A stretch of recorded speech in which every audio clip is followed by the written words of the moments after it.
Hey guys, and welcome to my channel. In this video, I want to talk about shame after narcissistic abuse. Shame after narcissistic abuse, guys. The shame can be overwhelming that you're going to feel inside after you have dealt with a narcissist.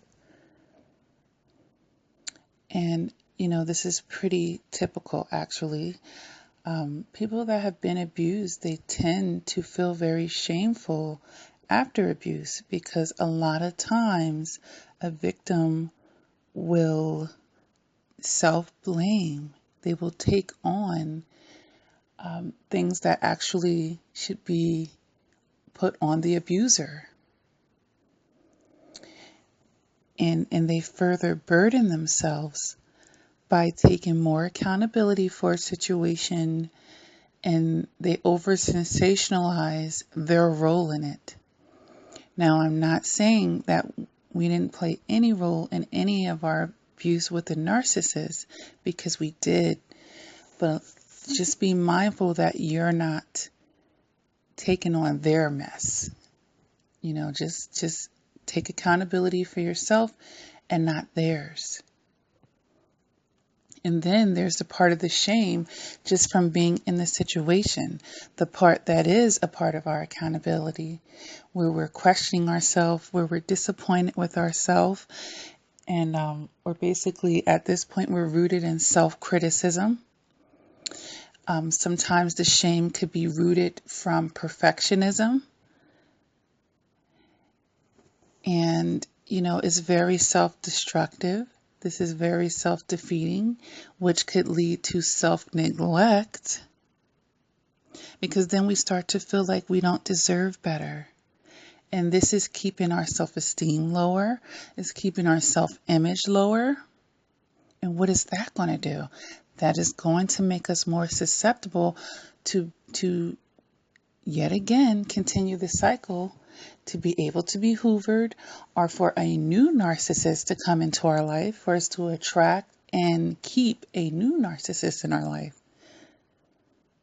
Okay? So I really want us to, work on the shame. And I know this takes time. It takes time to, start lowering how we feel about the shame. It'll gradually decrease as we're doing the work to help us heal from narcissistic abuse. But it's going to take a mental shift. And I say this in so many videos, that our perceptions do become reality. So the way that we're looking at the situation and the things that occurred in the situation, how we're processing it, that's going to determine the amount of shame that you're going to have, if at all. Okay, so in order to start lowering this shame, we're going to have to first start by self-understanding, or basically, let's dissect ourselves more to understand why we were doing what we were doing. Because most people do the best that they can at any given time. We really do. And that's why it's really a shame when we're so hard on ourselves after the fact. Even if we were in an unhealthy state, even if we were operating out of our ignorance, even if we were just operating off of some toxic behaviors that we had inside of us that we needed to heal. We needed to heal, though. So a part of us was sick at the time. We didn't know any better. And we were just doing the best that we could. And until we could get into a healthier stance, we were going to be in those unhealthy patterns. And because of that, we have to learn how to have more compassion for ourselves. I mean, goodness, the narcissist already didn't have compassion for us, and now we're beating ourselves up with a bat against our head every day, looking in the mirror, feeling foolish, feeling stupid, and beating ourselves up further. It's not going to serve us moving forward. continuing to point out all your faults, all your wrongs, or even exaggerating them and blowing them up, because this is what is usually happening. I mean, we were dealing with a highly manipulative person. They had done this cycle so many times by the time they met you. Like, they had a head start. They were like 1,000 miles ahead of you in a certain sense, especially for those of you that didn't even know what a narcissist was before you met this narcissist. And then there's the other group of people that were just stuck in these toxic patterns where they kind of know what it is, but they don't know how to step out of it and break those patterns. And then they feel ashamed because they keep ending up in this perpetual situation. And maybe they might get away from the one narcissist and they just end up with another one. And it's just going on over and over until they actually do that work on themselves to stop it. But wallowing in shame can hinder you, as I was saying, because it's all connected in the bigger picture. Because when you're in that shame, you're going to be resisting self-forgiveness. You're not going to be forgiving yourself. Okay, but we have to always keep in mind that we do better. People usually do better when they know better. And now that you're knowing better, I'm sure you're trying to do better. So we have to stop being so hard on ourselves. And we have to also realize, doing this is not going to change what has already occurred. I mean, are you going to think back to when you were a baby, when you were a toddler in your childhood, and all the wrongs that you were doing there and carry that shame? Because some people do that as well. I'm just using that for an example. But you were a child. Children have to be taught. Children have to learn right and wrong. So if your mind wasn't matured enough to be able to make the right decision, and whatever the circumstance was, is it really fair to then shame yourself like that when you weren't developed enough? I could put a baby on the ground in the dirt. They could put their hands in the dirt and lifting it to their hands to eat it. They don't know that it's not food. You took the bait from the narcissist. You didn't know that you were entering a love bomb stage, and then it was going to lead to this devalue and discard. A lot of people go through that and they think, okay, maybe this person is just going through something. Maybe they're having a bad day, a bad season, but they were so great to me during the love bomb stage. Maybe I'll stick it out with them. Maybe we can work this out and they can get out of this funk that we see, the discard and the devalue and the discard stage, and get back to the love bomb stage that we think is them. And I'm going to make a video about that as well. I'm going to make that video next. But, I really just want to talk about the shame right now. Because a lot of us are embarrassed that we stayed with a narcissist for as long as we did, that we lowered our standards so low while we were with them, that we settled. We know that we settled deep inside, but, why? Why did we do these things? It's rooted in some inner conflicts.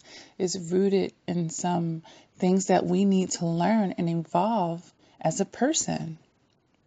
And when you're doing the work right now, just by being here and listening to videos on my channel and anything else that you're doing to empower yourself right now,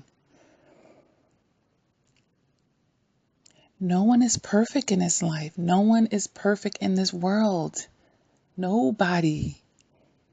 You can look at the most successful people and they've had so many failures in their life, but they've had to overcome them and continue to keep trying and improving upon themselves.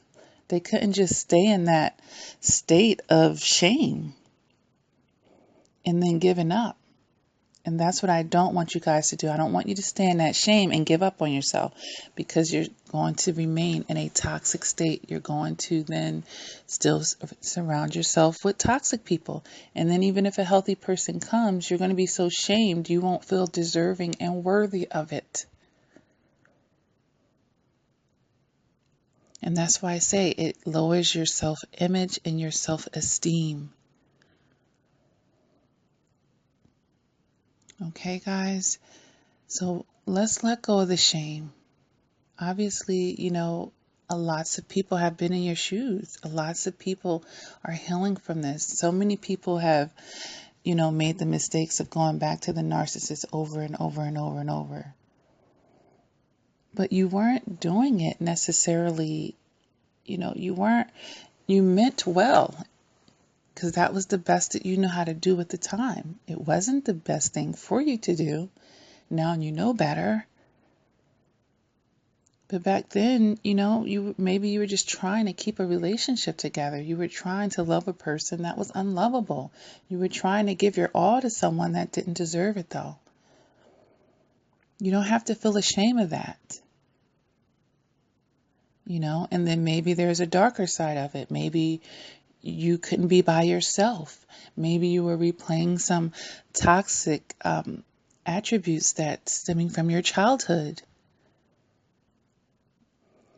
And even in those cases, you were still doing the best you could at the time. I can think back to seasons in my life where I was operating on really high ignorance, and I did things I would never do right now. And, I wasn't honoring myself, but that's where I was. But I've evolved past that.